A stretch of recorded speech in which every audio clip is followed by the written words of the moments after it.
Las Vegas, famous, fabulous playground of the West. A wide-open town that never goes to sleep. Vegas! Vegas, baby! Vegas! You're either in or you're out. Right now. My best mates are going to Las Vegas this weekend. I'm told it's incredible. Vegas, here we go! Pack your bags and get ready. You're going to Vegas with someone who knows Vegas inside and out. This is Vegas Never Sleeps with Stephen Maggi, the podcast.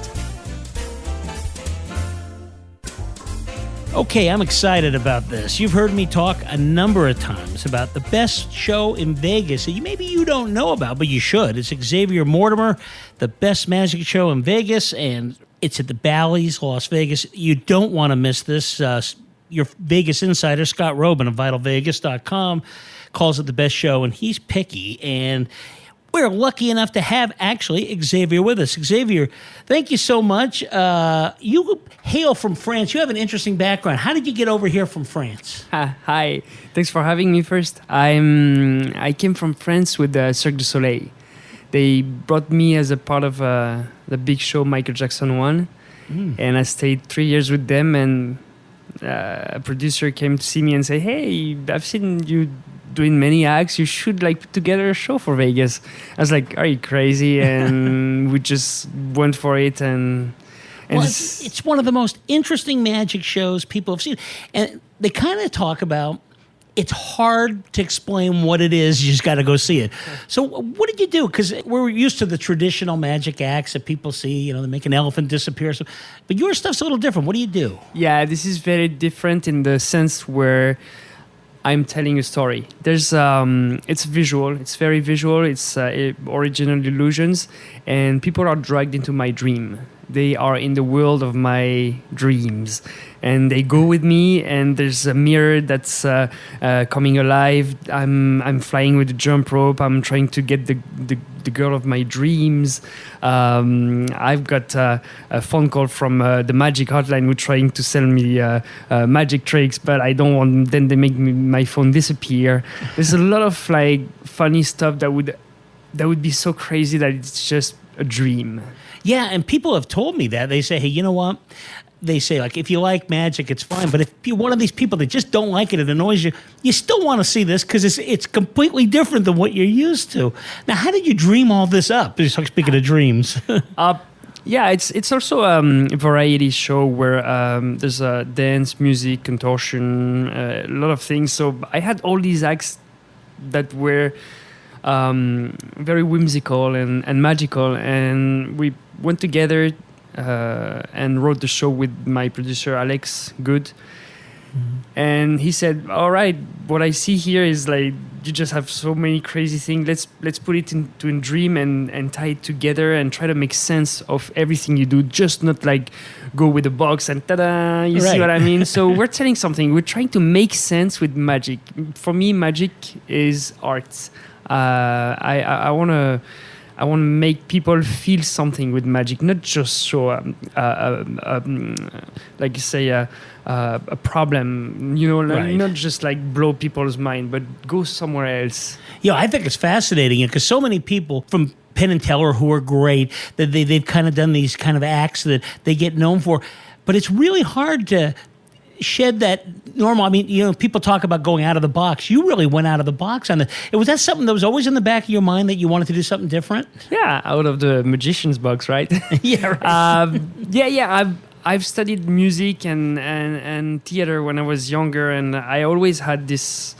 I was attracted by this, and when I started to work on my magic and create my own magic, I went right into this because for me, doing a box didn't make sense. Making just a girl appear to make a girl appear, it didn't make me feel anything. I was not transported by it. I was transported by stories. I was transported by music, and I wanted to put that in my magic to give that feeling to the audience too.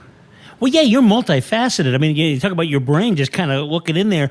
You have all these different things, and I think what a great idea. I love that. Yeah, but we also it's also, I mean, it's not just a story. It's still a magic show. There's audience participation and interaction. There's mind reading and stuff like this. So it's all on the dream theme. Casinos, they know what works. They know the entertainers. So when you first proposed this, did you get a lot of pushback? Make the plane disappear or whatever it's going to be. Yeah, no, it was a big gamble. You know, I was with Cirque du Soleil. It's very stable. It's big shows, and you do your act, and you go home, and you're happy, and you have a nice life.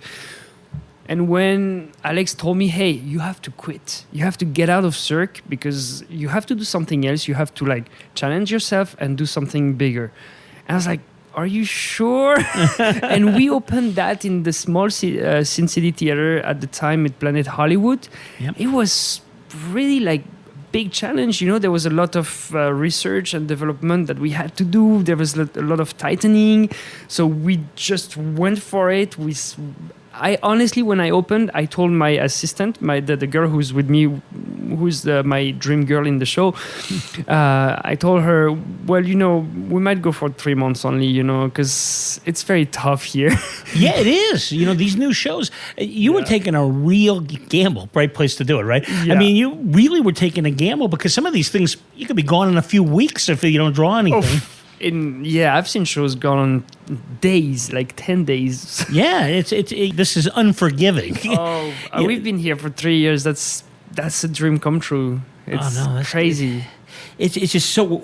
Vegas is really lucky. It's one of those great acts. I'm so happy you did that. The whole dream thing, did this come like from when you were a child even, or when you were growing up, or you were back in Europe? Was it something that you always kind of wondered, like, how you could explain a dream? Because that's what's interesting to me about it. It's so much more, and there's so many facets to this.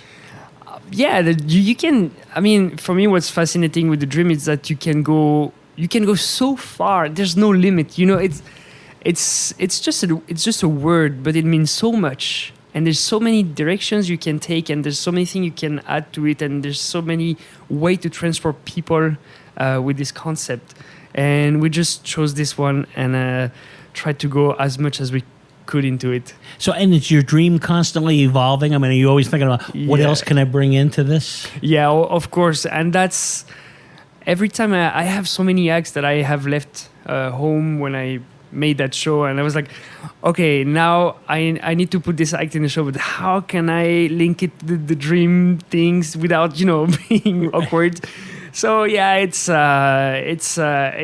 more than just putting like, okay, I'm gonna put this magic and this magic trick. It's more like, okay, you have to make sense so people don't feel like, what is he doing now? Right. Okay, well, that doesn't seem to be a problem. Now, like the Cirque people, you leave that, like you say, well-known franchise, real stable. Are those people, were they like rooting for you? Were they kind of like, they look at it and go, wow, he's kind of crazy doing this? Or what was their response? So, yeah, I think some people told me, I mean, everyone pushed me. Everyone was like, good luck and that's great what you're trying to do. When I talked to the Cirque people and I told them, hey, I might leave, you know, I'm going to open my own show. They like open their eyes and like, do you know what's the real world out there? Yeah, but I get the idea, somebody like you couldn't really live with yourself if you didn't try this, right? Exactly. That's exactly what it is, because even if at first it was so tough and it taught me a great lesson, never give up. Just go for it, and at least you will have tried. Absolutely. And you will never lose, because you will always build for yourself.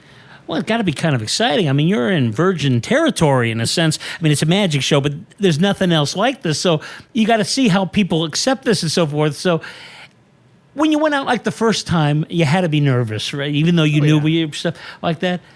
Oh, yeah. When you got done with that first show, you're like, yeah, this is it, or I need to do a little bit to change it a little bit here or there. What was the first reaction? Yeah, that's exactly it. I was totally stressed, and there was a lot of things that didn't work like I wanted them to work. So I went back home and I watched the video and I said, this doesn't work. Okay, tomorrow, all day, boom, until it works, And after, I'd say 3-4 months, kind of started to be, okay, now we see the picture, I'm kind of happy, but let's be a little more precise and detail oriented. And now what I'm doing is like, because the show is quite tight, every time I'm like, okay, we can modify that and make this faster and maybe cut this joke because I've never heard like a big laugh. Yeah, right. And then that's the only way you find out, right? Yeah, that's the way to do it. And I love to do that because every day you step on stage and every day you improve and every day you bring people and every day you share something with the audience. And that's how the next audience is going to experience something even better. Yeah, exactly. Wow, this is just so cool. I love that. And your website talks about the wonder of Mary Poppins, the theatrics of Charlie Chaplin. And I'm thinking when they decided the people that were encouraging you to do this, it had to be part of your personality. I mean, people can just hear this, right? You guys know what I'm talking about. You just instantly like you. And you look like you're curious. And this is all about like a sense of wonder. Yes, it's actually this sentence come from a newspaper. Mm-hmm. I opened the show in Paris like before being in Cirque du Soleil. I opened my very first show was named The Shadow Orchestra, and there was a newspaper who came to the show and they say if Charlie Chaplin and Mary Poppins had a kid, it would be Xavier Mortimer. And I was like, that's funny. That's like. It nails something here. So and it's followed me for forever. This sentence. That's where I am. I love whimsical. I love magical, and I love comedy and physical comedy and things that happens. Buster Keaton and things that touch everybody without like trying to make a joke or about something.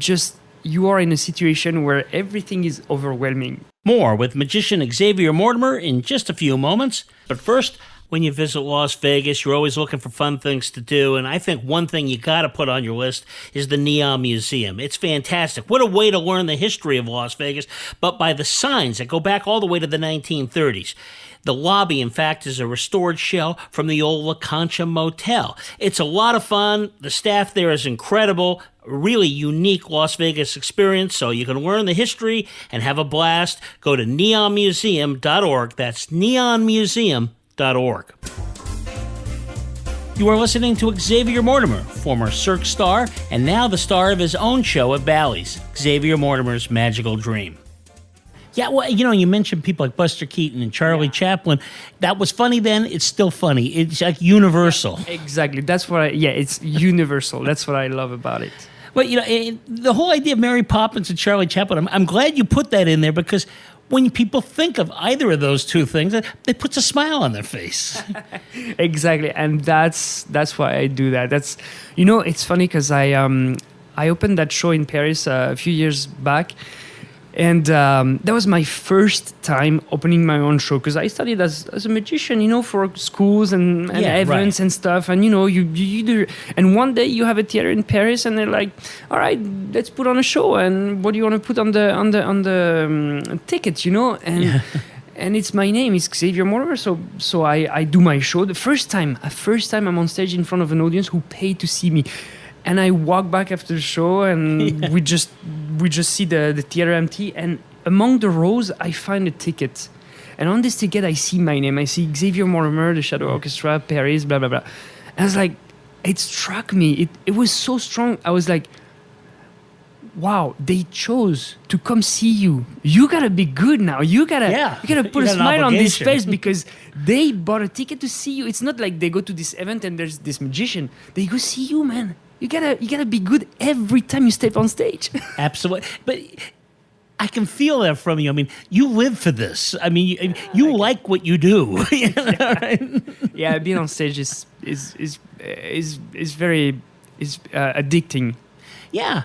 But it gets part of it is it seems like it's all about making people happy, and one of the ways to make them happy is to show them something they've never seen before. Yes, exactly. It's very important. Yep, you're right. Show something that they've never seen. Surprise. As I dig into that brain of yours, as you think in the future, you got any other like dreams that you want to do? You know, that you'd want to take the show to a whole nother level or anything? Yeah, of course. I'm really hoping that this show can grow up in Vegas and go to a bigger room and have more. Because right now we've been DIY. You know, it's me.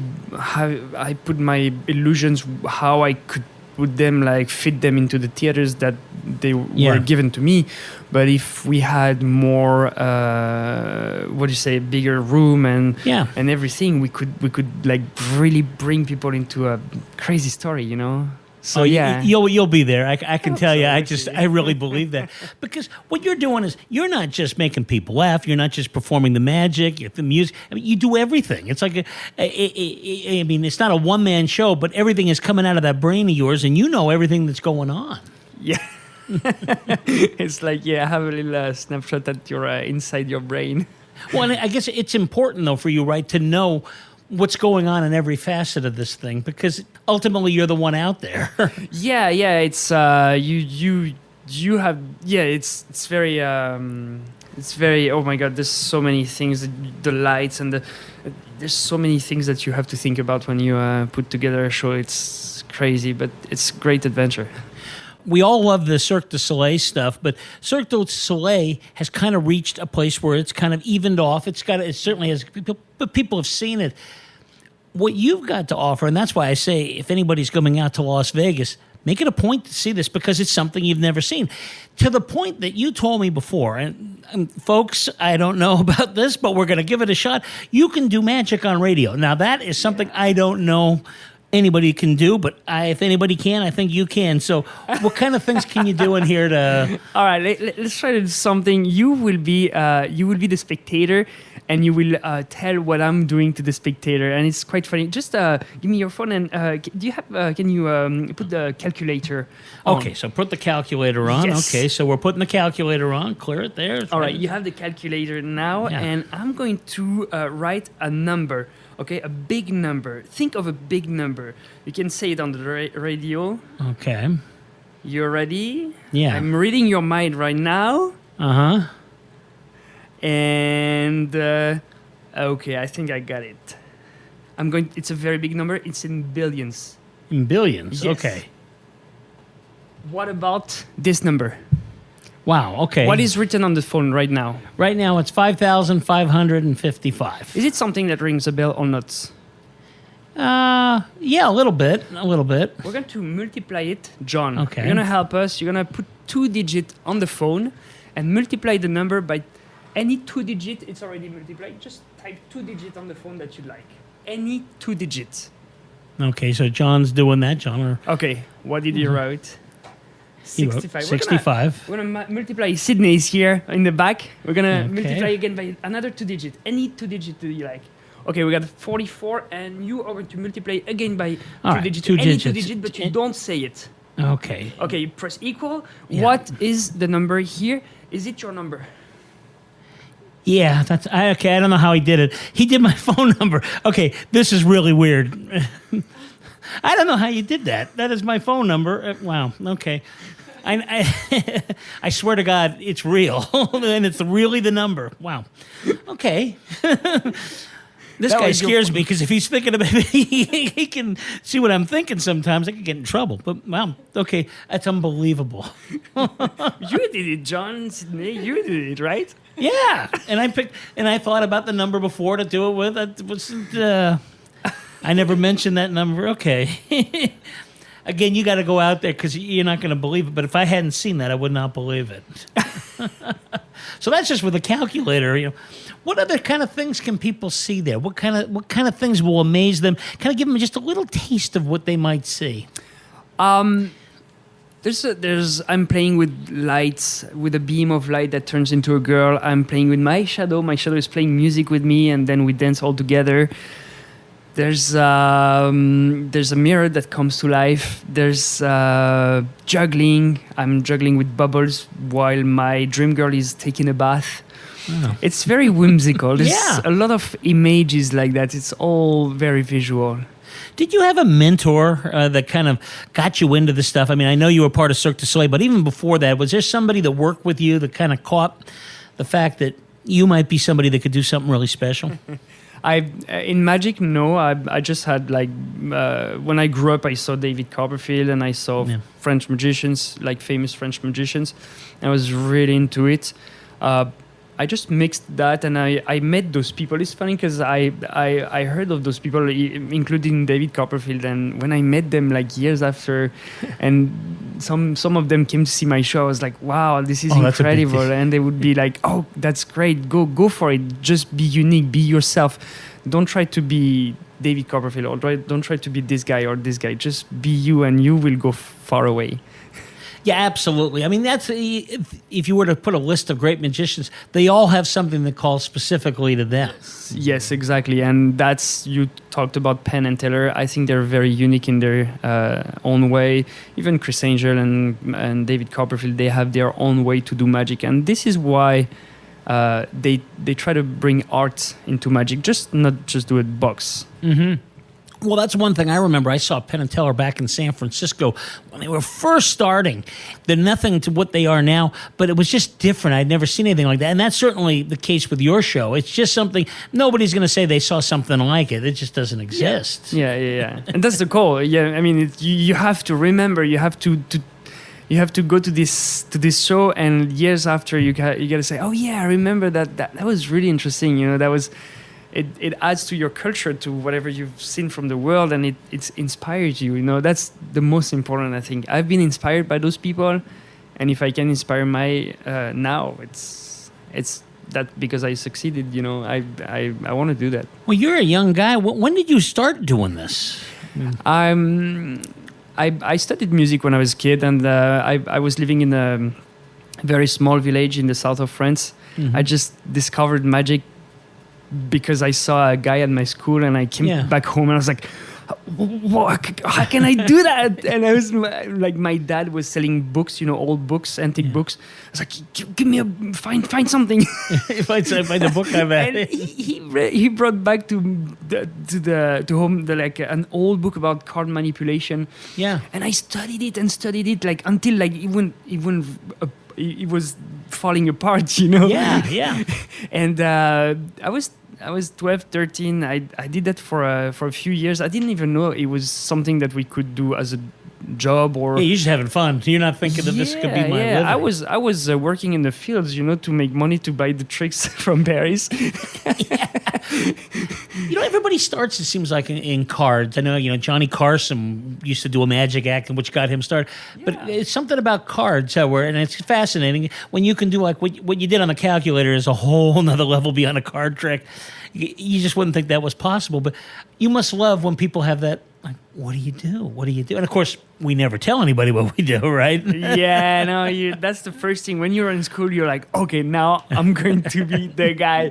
I'm going to do this card trick. And after a while, you realize that that's really cool. And you have to put more into it. You have to give more your personality.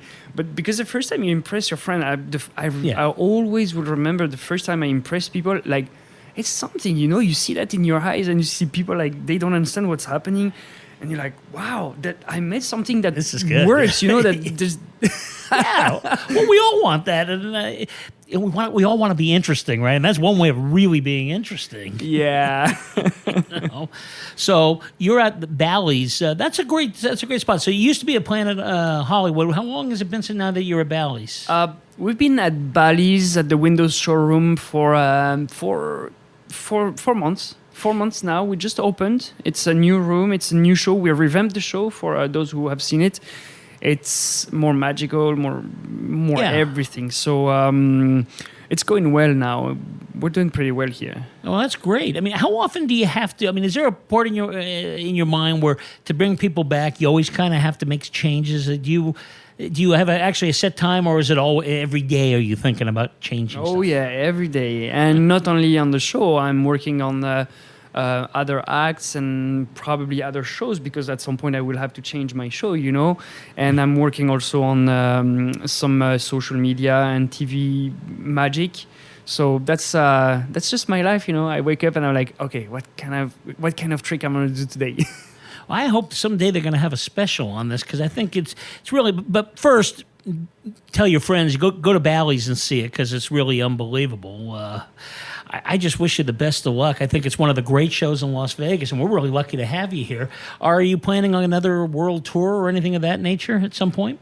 For now, we're focused on Vegas. It's already a big honor for me to be here among the biggest magicians. So, yeah, this is kind of the world capital of magic. I guess you would say. I mean, I told you when my producer told me like put a show together, we're going to open in Vegas. I was like, no, I can't. I mean, and you know what? Everything is possible, and that's what I learned from that. It really is, because I would think most people would say if you want to do magic, go out to some of the rural areas and other parts of the country and then work your way up. But I guess at that point, working with Cirque du Soleil really was kind of a help in the sense that you felt that, and you'd worked in a big show in Las Vegas. Yeah, they brought me here. I was doing my tours in France, and they said, Xavier, do you want to go to Las Vegas? And same thing. I was like, no, I can't.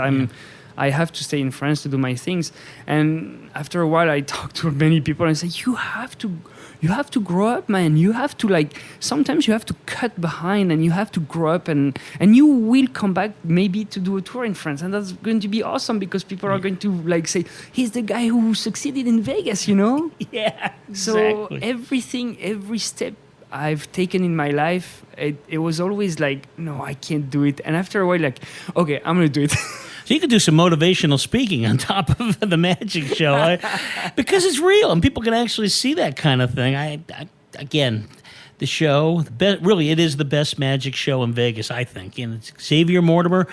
You can go to Bally's and see it. And Xavier, if people want to find out about you online, where can they go? It's Xavier Mortimer. It's xaviermortimer.com for the website, and at Xavier Mortimer on Facebook's, Instagram, and Twitter. Yeah, we will check all of that out. And, of course, we're going to see you on our next trip to Vegas. Thank you, Xavier. Really appreciate it. Thank you very much. Thank you. Thank you for having me. You've been listening to Vegas Never Sleeps with Stephen Maggi, the podcast, with new shows loaded twice weekly. Got a guest idea? Email us at info@vegasneversleeps.com and catch the show live every Sunday, 11 a.m. Eastern, 8 a.m. Pacific, coast to coast on the Biz Talk Radio Network.